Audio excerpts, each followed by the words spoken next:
They weren't supposed to matter. A program on the brink of extinction, playing in front of empty seats in a city that barely noticed. There was a lot of built-in things that were already in place, and what was needed was, of course, the strength and the conviction and the belief that it could be done. And then one coach drew a line around South Florida and swore he'd build a champion from its streets. The first one, of course, was the recruiting that Lou Saban had done in the previous 2 years. When we got down there, there were some excellent young players on the football team, and that certainly gave us a platform from which to build. 5 years later, Nebraska, the unbeatable giant of college football, fell in Miami's backyard, and a new king was crowned. Miami has beaten Nebraska 31-30. What a great night in the Orange Bowl. Howard Schnellenberger being given a ride across the field. And when the Miami folks say we're number one. But Miami didn't just win.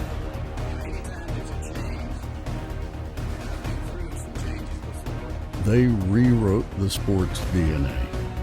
Practices turned into fistfights. Players strutted off planes in combat fatigues. They didn't just celebrate. They humiliated. They didn't just play. They invaded. The scoreboard said domination. The headlines said disgrace. America couldn't decide if Miami was the future of football or a disease spreading through it. They crushed legends. They forced the sport to change its rules and still dared you to stop them.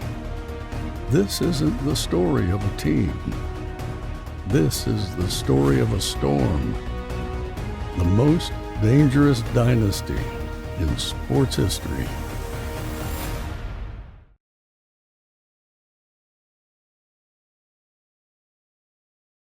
The Orange Bowl felt like a ghost town. Thousands of empty seats stretched out like a sea of apathy, and the games played there barely echoed past the bleachers. By the late 1970s, the University of Miami wasn't just irrelevant. We can play as better than we know how to play, and if we do, we should win the football game. Administrators openly debated whether football should survive at all. Miami was a party school with a team that no one feared, a program drifting toward extinction. Then, in 1979, Howard Schnellenberger arrived with a pipe in his mouth. You can smell the cherry pipe smell. And a promise that sounded like madness. I made the statement to the team, I don't know how good this football team can be. Only history will tell. He declared Miami would win a national championship in 5 years. 5 years. For a school that had never mattered on the national stage, it felt like a fantasy. But Schnellenberger wasn't selling dreams. He was laying down a blueprint.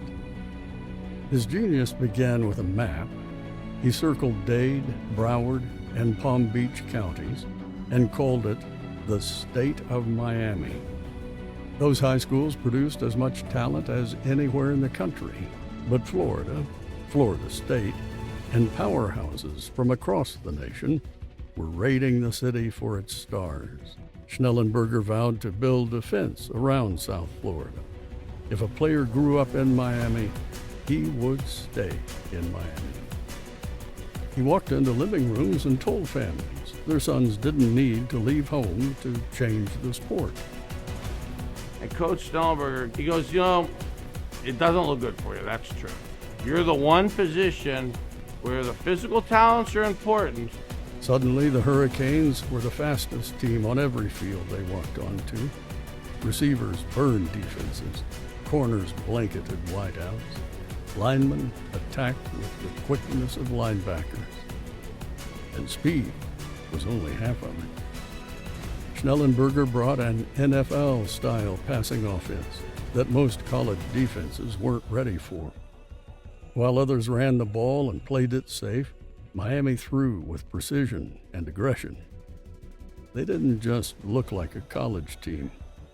they looked like the future. Still, the clock was ticking. Each season, the countdown grew louder. By 1982, Miami was a respectable, but a title still felt distant. Coach, I guess the question is, what were your impressions? Doubters called his prophecy nothing but smoke from his pipe. Our football team is encouraged. Yet inside the locker room, players felt it. They knew they were different now, that something was building in Coral Gables. For doing in 5 years what a lot of people thought couldn't be done ever. 5 years after that promise, the countdown hit 0. The Hurricanes, once an afterthought, now stood on the edge of destiny. Waiting for them was the most unstoppable machine college football had ever seen, Nebraska. Number 1 in the nation, averaging 50 points a game, a Red Army built to crush everything in its path. The storm was about to collide with the giant. The season did not begin with glory. It began with humiliation. Miami entered 1983 unranked, walked into Gainesville, and left on the wrong side of a 28-3 beating from Florida. The noise afterward was familiar. The old order still ruled. The Gators were kings of the state, and Miami had only been pretending. Open just enough. It scared everybody. Come a long way. But the loss cut deeper than ridicule. On the flight home, Howard Schnellenberger reminded his players of the vow he had made 5 years earlier. A national championship on schedule before his contract was done. And so the climb began. In Houston, the defense stiffened, and Miami clawed back with a 29-7 win. Back in the Orange Bowl, the stands lit up as Purdue was dismantled, then Notre Dame silenced. Week by week, it was the same story. The confidence started really growing after the Notre Dame victory. Bernie Kosar growing sharper in Schellenberger's system, Alonzo Highsmith pounding through tackles. This is the time where we can really show the people what kind of ball club we have. Kenny Calhoun steady in the secondary. The names weren't just filling a roster anymore. They were carving an identity. By October, Miami was no longer chasing respect. They were demanding it. Duke, Louisville, Mississippi State, Cincinnati, West Virginia, each one fell in turn. The box scores were lopsided, but more important was the swagger that grew with them. This team was becoming something different. Then came Tallahassee. The big game. There is electricity down here in this crowd of more than 58,000. Florida State had the game in its grasp, 1 point ahead in the final seconds. Miami lined up for a last play field goal, the season hanging on Jeff Davis's foot. His kick split the uprights. Miami 17-16. I told Coach before I went out that this was dedicated to him. The streak stretched to 10 straight, and destiny seemed to be pointing toward Coral Gables. The reward was not mercy. It was Nebraska, number 1 in the nation, the scoring explosion, a machine averaging more than 50 points a game. Mr. Mike. Powered by Heisman winner Mike Rozier, quarterback Turner Gill, and wideout Irving Fryer. The sport expected a coronation. For Miami to rewrite the script, they had to land the first blow. On January 2nd, 1984, they did more than that. Under the lights of their own Orange Bowl, Kosar found tight end Glenn Dennison twice, and Jeff Davis drilled a field goal. After one quarter, it was 17-0 in Miami's favor. The crowd roared, the nation blinked, and Nebraska, for the first time all year, looked human. The Cornhuskers clawed back, cutting into the lead, but Miami refused to fold. Highsmith bowled across from the 1. Albert Bentley broke free from the 7. By the fourth quarter, the scoreboard read 31-17, and the Orange Bowl felt like it was tilting toward history. Nebraska's Jeff Smith sliced it to 31-24, then, with less than a minute left, struck again to make it 31-30. Now came the decision. Tom Osborne could kick the extra point and keep his number 1 ranking intact. Instead, he sent his offense back onto the field. No tie, no safety net. 1 play for the national championship. Gill rolled right, eyes fixed on Smith. The ball left his hand. A nation held its breath.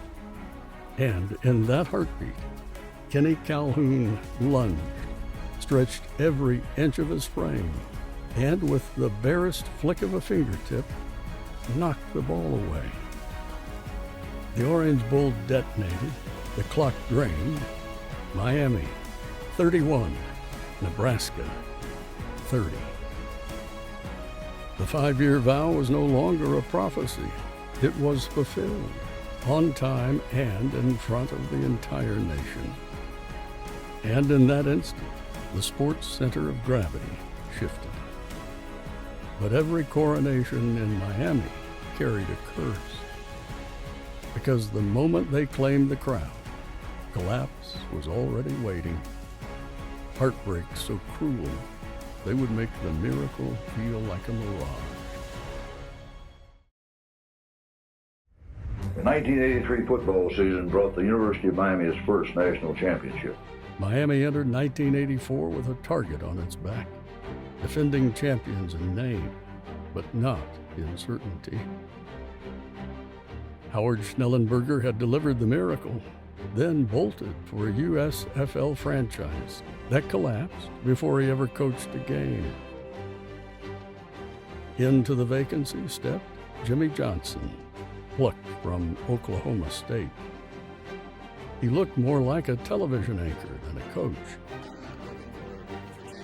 But beneath the calm face was steel.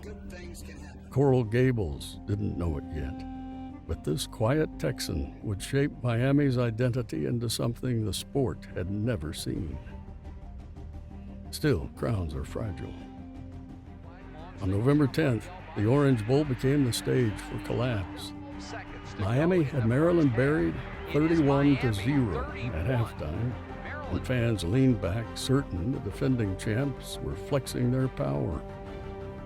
But then Frank Reich, a backup quarterback known only to diehards, jogged out of the tunnel and rewrote history. Pass after pass cut through Miami's secondary, the game slipping like sand through clenched fists. By the final whistle, Maryland had scored 42 unanswered points. Miami 40, Maryland 42. The largest comeback in college football history. In a single afternoon, champions looked like pretenders. And doubt had no time to fade. Less than 2 weeks later, Miami found itself in another storm, this time against Boston College. What began as a back-and-forth shootout spiraled into legend.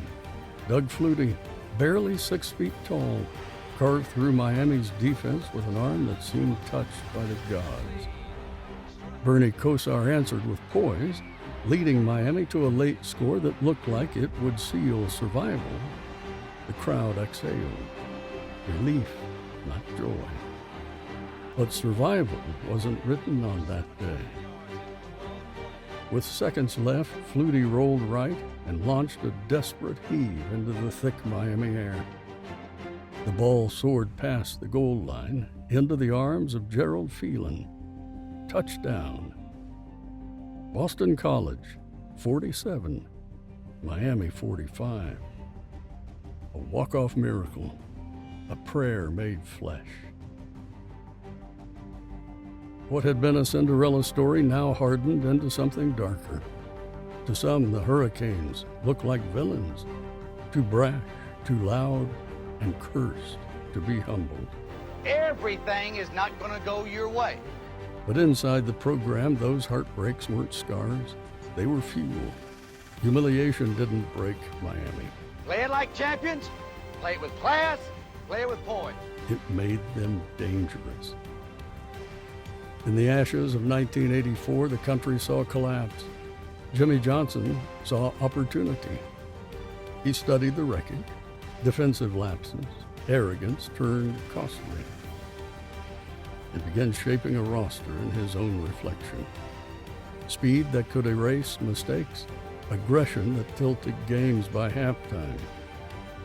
Players who would rather start a fight than accept defeat. The Flutie prayer had made a myth. Jimmy Johnson was about to make a machine. From the very first whistle, offense, defense, the kicking game, let's go like a bunch of crazy men play some games. By the fall of 1985, Jimmy Johnson's fingerprints were everywhere. Practices were no longer rehearsals. They were street fights. Whistles barely pierced the chaos as linemen collided like demolition crews, and receivers sprinted through routes that looked more like ambushes than drills. Johnson demanded speed at every position, from the trenches to the secondary, and he built a defense that attacked like a swarm of hornets. Offensively, the Hurricanes stopped tiptoeing and started bombing. Vinny Testaverde's arm turned vertical shots into policy, while backs like Alfonso Highsmith punished anyone foolish enough to line up soft. The Orange Bowl was no longer a stage for games. It was a theater of intimidation. November 30th tore the curtain wide open. We're the best football team we can have. Notre Dame came south Things go our way.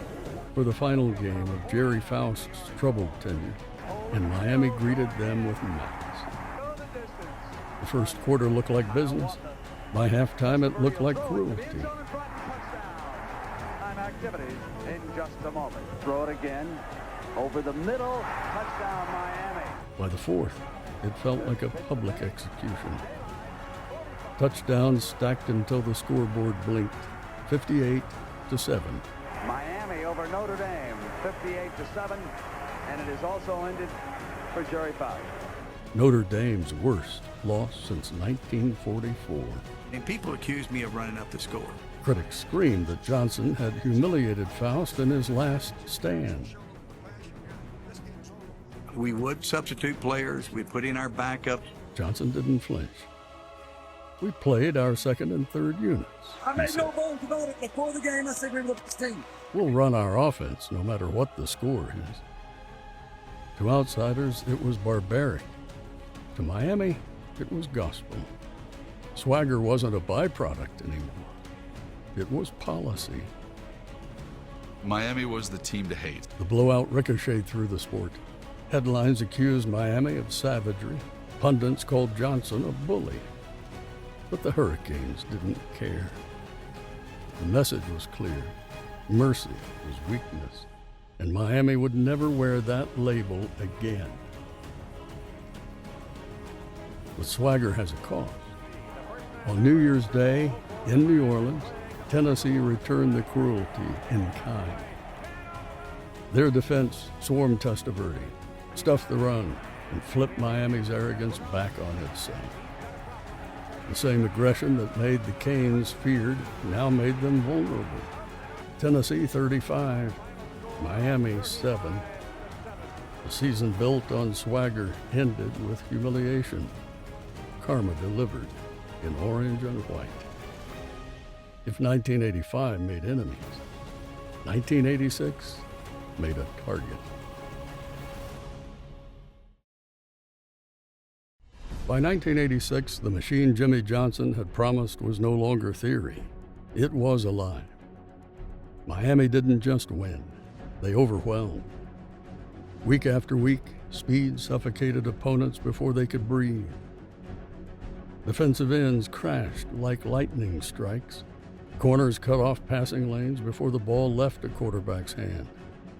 And behind center, Vinny Testaverde was unshakable.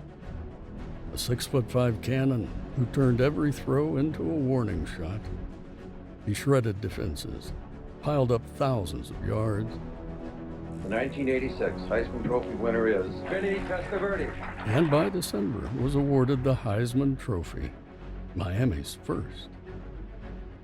The Hurricanes finished the regular season 11-0, ranked number 1, daring the country to find someone who could stop them. We accept to play Penn State in the Fiesta Bowl. Fiesta Fever. The Fiesta Bowl was famed as a coronation. Miami wasn't playing Penn State. They were marching into history. When the Hurricanes landed in Arizona, they stepped off the plane not in suits, but in combat fatigues. It wasn't subtle. It wasn't meant to be. Just an attitude of belligerence and hostility and men at war. This was a declaration. Miami was on a business trip, and their business was domination. But the desert had other plans. On January 2nd, 1987, Sun Devil Stadium became a trap. Penn State didn't match Miami's talent, but Joe Paterno built a game around patience and suffocation. He wasn't chasing style points. He was waiting for Miami to self-destruct. And they did. Testaverde, untouchable all season, suddenly looked mortal. One interception, then another. By night's end, he had thrown 5. 5 gifts wrapped in arrogance, each one dragging Miami deeper into quicksand.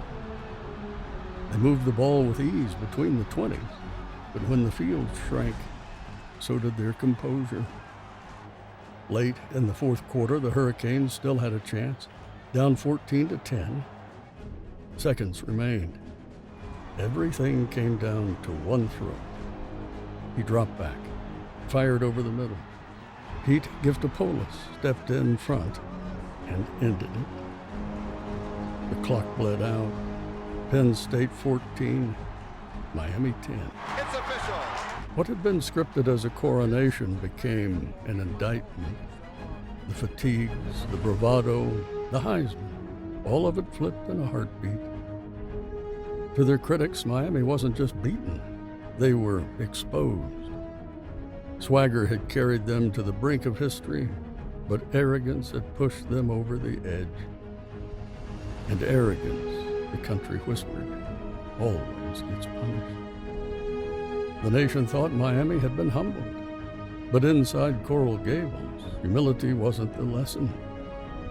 The question was how much more dangerous Swagger would become once it finally learned discipline. We're gonna keep fighting to be the best. Do you regret any of the things that happened this week? I never regret what I say or what I do. The scars of the Fiesta Bowl didn't fade. They hardened. The 87 Canes will answer it! Jimmy Johnson had watched his team swagger into Arizona and stumble out, mocked as pretenders. The 1987 Hurricanes would not be defined by costumes or headlines. Precision, not pageantry. Execution, not arrogance. Vinny Testaverde becomes the first Heisman Trophy award-winning player out of college to ever be signed in the history of the Tampa Bay Buccaneers. Testaverde was gone, drafted first overall, leaving the offense in the hands of sophomore Steve Walsh, untested, quiet, almost fragile compared to the brash giants who had worn the uniform before him. But Johnson trusted him because Walsh was methodical. He studied, absorbed, and delivered exactly what the system demanded. Around him, the weapons were endless. Michael Irvin prowling the edges, Brent Perryman slicing routes like knives, Melvin Bratton cutting defenses in half with his vision. Behind them, the defense had turned even darker. We've got to play with more intensity on defense. Week by week, they stripped opponents of hope.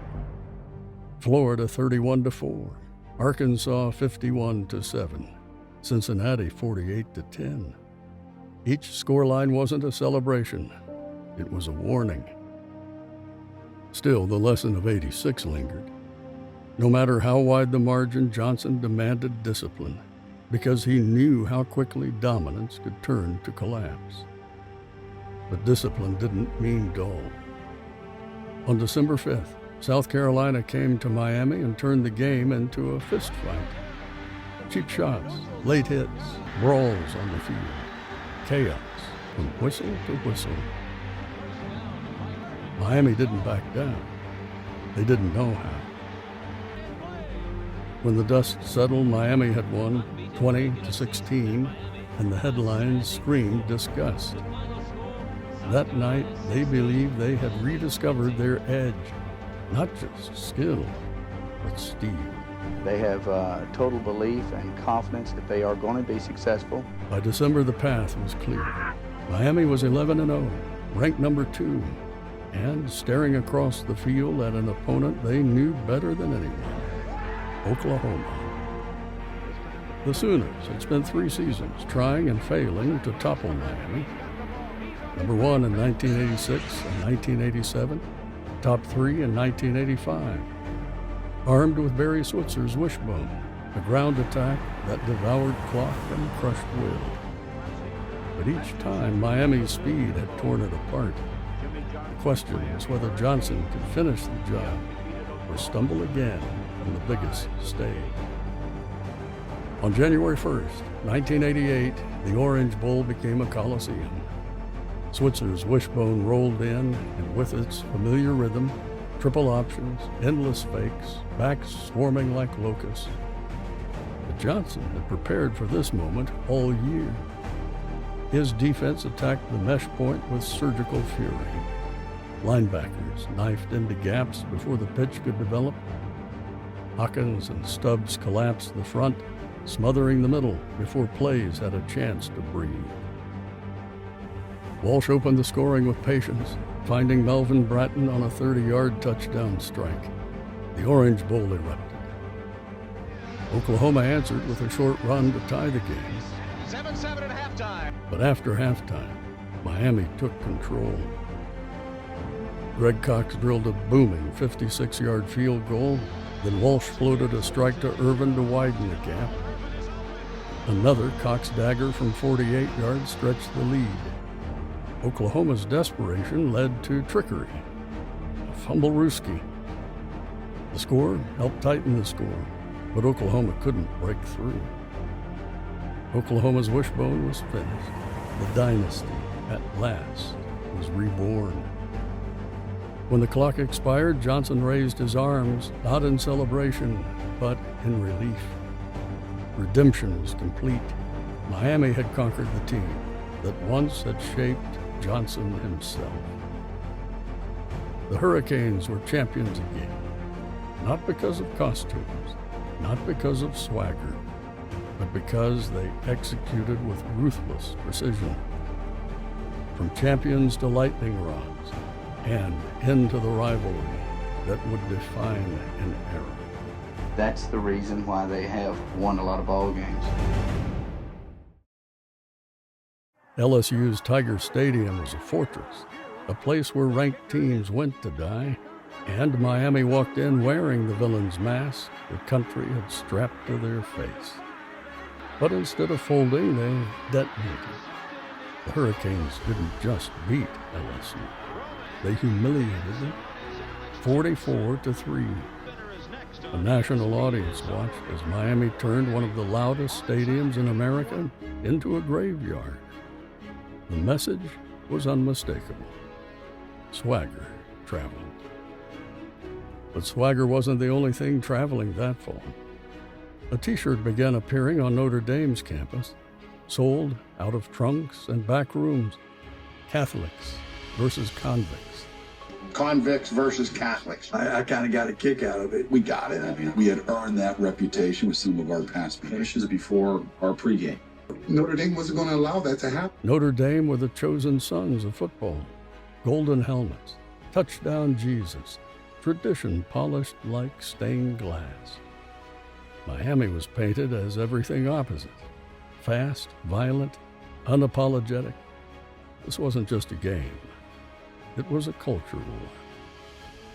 On October 15, 1988, the fight started before the whistle, literally.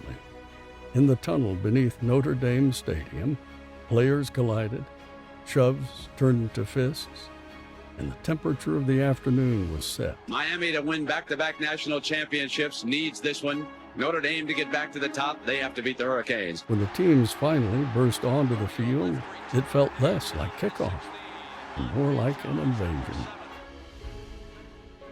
The game itself was chaos wrapped in tension. Miami moved the ball at will, but mistakes bled away points. Fumbles, interceptions, calls that cut momentum.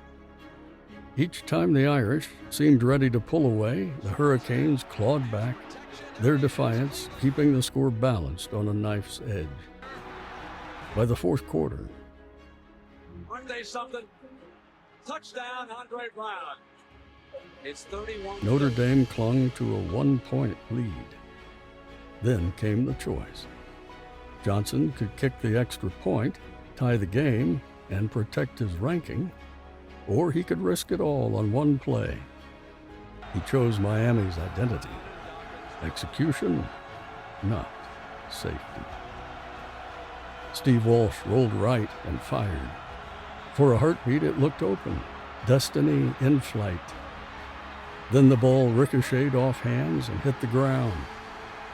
In that instant, the stadium exploded and Miami's season collapsed into silence. Notre Dame 31, Miami 30. In South Bend, it was hailed as the victory that restored Irish glory. Lou Holtz's team rode that 1-point margin all the way to the national championship. But in Miami's locker room, it felt like theft. A season stolen by a single play, a single point. The difference between triumph and tragedy had been the width of a goal line, the bounce of a ball, the tilt of a referee's call. Yet the Hurricanes did not break. They stormed through the rest of the schedule, throttled rivals, and closed with a 23-3 demolition of Nebraska in the Orange Bowl. They finished 11-1, ranked second, haunted by what could have been. The country looked at Miami and saw villains. The players looked back and saw betrayed warriors. And behind it all, Jimmy Johnson, the architect of the storm, knew his time in Coral Gables was ending. A title lost by 1 point, and then the coach who built the bad boys walked away. To this day, I always call University of Miami my school. I really enjoyed coaching University of Miami. The office door closed behind Jimmy Johnson, and with it, an era ended. He left Coral Gables for the Dallas Cowboys, chasing the NFL dream. The names on the sideline could change, but the message stayed the same. Miami wasn't about a man. Miami was about the storm. Into the vacancy stepped Dennis Erickson. What made you take the Miami job? The opportunity to win a national championship. He didn't storm into rooms like Johnson. He didn't bark every sentence like a command. But he carried something new, a one-back spread offense, imported from the Pacific Northwest, designed to unleash Miami's speed and open space. Instead of crowding the backfield with power, Erickson emptied it, widened the field, and forced defenses to guard every blade of grass. The Hurricanes already ran like lightning. Now they had a scheme that turned every sprint into a weapon. But swagger has a way of finding trouble. October 28, 1989, Tallahassee. The stakes were heavy, the story twisted before kickoff. Mascot Sebastian the Ibis appeared with a fire extinguisher, aiming to douse Florida State's Osceola and his flaming spear. Tallahassee Police Department officers slamming Sebastian the Ibis up against fence in the end zone. Security pounced. The image, a bird in handcuffs, feathers ruffled, smoke still curling from the extinguisher, ricocheted across the country. That afternoon, Miami lost the game. but the myth only grew. The outlaw mystique had a new chapter. It's #1 ranked Notre Dame against its arch rival, Miami. Weeks later, the Storm refocused. November 25th, 1989. Miami faced #1 Notre Dame, the team that had ripped away their crown a season earlier. South Florida boiled with tension. This time, there were no shirts, no brawls in tunnels, no chaos, just cold execution. Steve Walsh was gone, but Craig Erickson commanded the spread like a surgeon. Miami's receivers carved through the Irish secondary, and the defense, fast, merciless, beat Lou Holtz's offense until it cracked. Miami 27, Notre Dame 10. The Irish's 23-game winning streak lay in ruins, and the message was unmistakable. Not swagger, but surgical dominance. That victory cleared the runway. On New Year's night in New Orleans, the Sugar Bowl became a coliseum. Alabama came armed with pride and tradition. But pride doesn't cover receivers, and tradition doesn't stop speed. Every drive was a storm front, breaking apart crimson walls. The Superdome shook under the weight of Miami's strikes, and when the final whistle cut through the noise, the scoreboard glared. Miami 33, Alabama 25. The Tide had fought, but the storm had drowned them. Another crown for Coral Gables. The lesson was simple but brutal. Johnson could leave, the headset could change, but the fear never left. We knew that we had a chance to win the national championship, and it's a great feeling anytime you win a national championship. In fact, with Erickson's spread offense and Miami's endless waves of speed, the Dynasty didn't blink, it accelerated. Acceleration, though, comes with a cost. Because the faster Miami ran, the more violently they would crash into the sport's walls. And in 1990, the country would watch them break the game itself. The season cracked open with humiliation.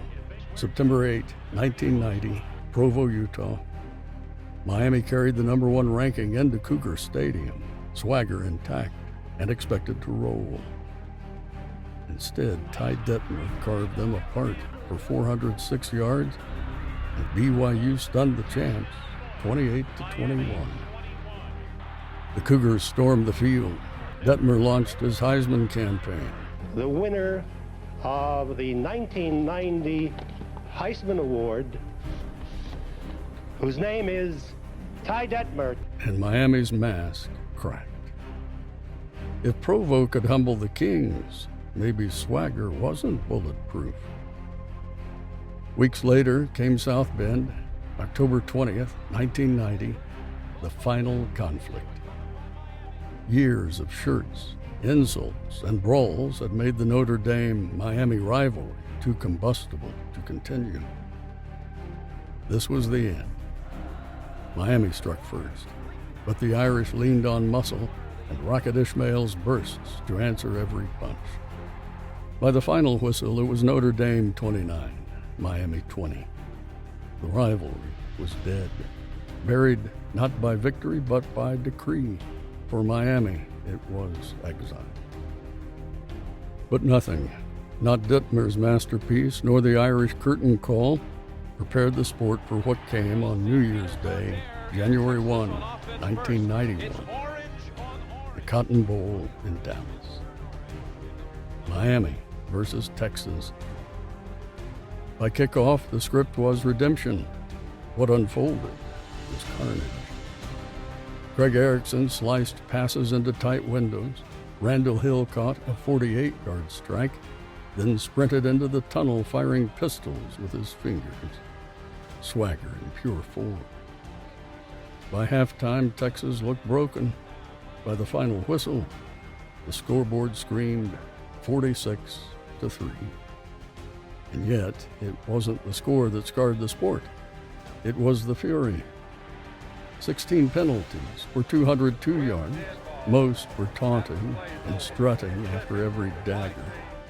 The season ended 10-2, ranked third, dominance undeniable, but reputation radioactive. To their fans, they were gladiators who played without masks. To their enemies, they were proof swagger had gone too far. America loved watching Miami, but hated what it saw. Villains to some, inevitable to others. And now they were about to be perfect again.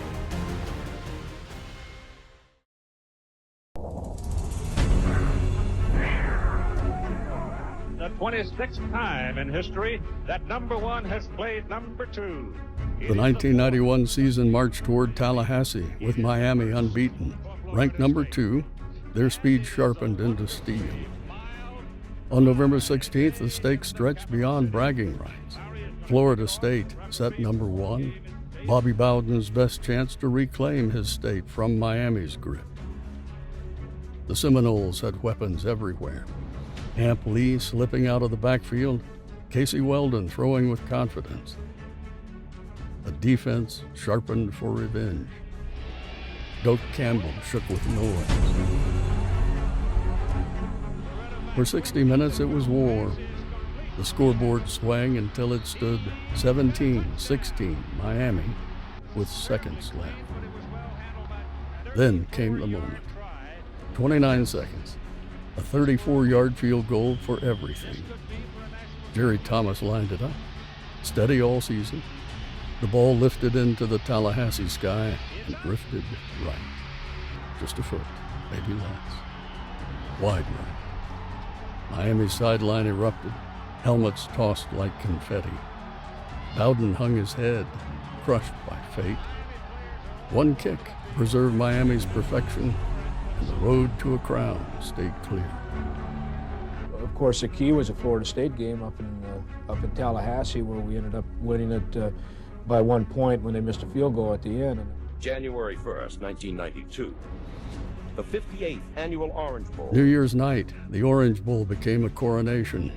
Miami met Nebraska, the old monarch of muscle football. But against Erickson's spread and Miami's speed, the Huskers looked prehistoric. Their eye-option attack was swallowed whole. Miami's defense erased them. Toretta moved with icy calm, hitting throws, stacking points, suffocating the game. By the end, Miami 22, Nebraska 0. A shutout masterpiece. In their own house, the Hurricanes had been crowned perfect. But then came the insult. 2,000 miles away, Washington had marched through its season 12-0. They hadn't faced Miami. They hadn't survived wide right. They hadn't shut out Nebraska. And yet, when the polls split, the Huskies were handed half the crown. What the Huskies got out of this year was the McDonald's Trophy, symbolic of the first NCAA championship. Coaches voted Washington number 1. Writers gave Miami the AP title. 2 champions, 1 sport. In Coral Gables, it felt like theft. Miami had bled, fought, only to be told perfection wasn't enough. Miami's on all the time. But for Miami, it didn't matter. They raised the trophy high, undefeated, untouchable, perfect. Perfection made Miami look eternal. But in truth, the cracks were already spreading. And in New Orleans, Alabama was waiting with a sledgehammer big enough to shatter a dynasty.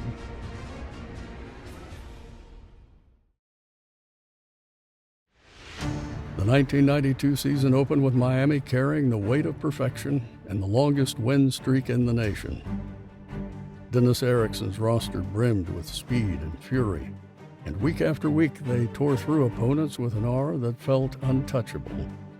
And every stride pointed toward one inevitable clash, Florida State. October 3rd, 1992, the Orange Bowl. The Seminoles came ranked number 3, armed with revenge, desperate to exorcise the ghost of wide right eye. Every yard stolen, every first down earned in blood. Miami leaned on field goals. Florida State pushed back with drives that collapsed under the weight of the Hurricanes' speed. With seconds left, the scoreboard read Miami 19, Florida State 16. Then came the moment. A 39-yard field goal for the tie. Dan Mowry stepped forward, the stadium holding its breath. The kick rose and veered right, wide right, again. The Orange Bowl detonated. Bobby Bowden's face sank in disbelief. Miami walked away undefeated, their aura of inevitability thicker than ever. But fate does not bend forward. January 1, 1993, the Sugar Bowl in New Orleans. Miami carried swagger, the Heisman-winning Gino Torretta, and a dynasty's aura. From the Hurricanes, Gino Torretta. Congratulations, Gino. Alabama carried something colder, a plan. Gene Stallings' defense pressed every route, blanketed every lane. Alabama's backs pounded the clock. Their lines mauled, their coverage smothered. The invincible Hurricanes crumbled. When the final whistle cut through the Superdome, the scoreboard didn't just sting, it screamed. Alabama 34, Miami 13. The nation's longest win streak lay in pieces, their spread attack dismantled, their aura shattered. The first dynasty window didn't close with a fade, it crashed. Miami had survived miracles, had conquered rivals, had raised crowns. But on that night, in New Orleans, Alabama's suffocation ended it cold. The helmets would change, the music would change, but the template, speed, swagger, dominance, would never die. It would only wait for the next storm. Swagger at Miami wasn't a side effect. It was the system. We won 12 ball games and became national champions. Under Jimmy Johnson, celebration and aggression weren't accidents after big plays. They were the playbook. The Hurricanes strutted, taunted, and howled because that's who they were, and Johnson never told them to stop. Sports writers branded them the bad boys of college football, a label meant as an insult, but one Miami wore like armor. Every dance in the end zone, every flagrant taunt wasn't just celebration, it was rebellion. Their swagger became a mirror, a Rorschach test for the sport. If you loved them, it was because they represented freedom, speed, flash, rebellion against a stale order. If you hated them, it was because they were beating you and reminding you of it every single play. And then there was the city. Miami in the 80s was a cauldron of money, music, and myth. Cocaine wars spilling into headlines, hip-hop artists rising in the clubs, federal hearings about drugs and violence painting the city as America's capital of danger. Probably like 175 tons of cocaine, not 75 tons. The Hurricanes didn't run from that image. They absorbed it. Players partied with rappers. Whispered rumors tied the program to hustlers. Miami became the perfect reflection of its city. Dangerous, magnetic, irresistible, hated. Yet beneath the noise, the truth was simpler. Miami changed the game. They turned South Florida into the beating heart of recruiting, built defenses out of track sprinters, and forced every coach in America to adapt or die. Johnson's pro-style passing blurred into Erickson's one-back spread, pulling college football into the modern age. What looked like chaos was actually evolution, a dynasty dragging an entire sport into the future. Therefore, Miami was never just a dynasty. They were a cultural fault line, the storm that split the sport in two. Love for their brilliance, hated for their defiance, remembered because they forced everyone else to change. Let's go, let's go! And when Johnson left for Dallas, he carried the system with him. The swagger, the speed, the refusal to apologize for domination, it all traveled west, onto a silver star. The most dangerous dynasty in sports history had set the template. The Cowboys were about to take that storm and unleash it on the biggest stage in the world.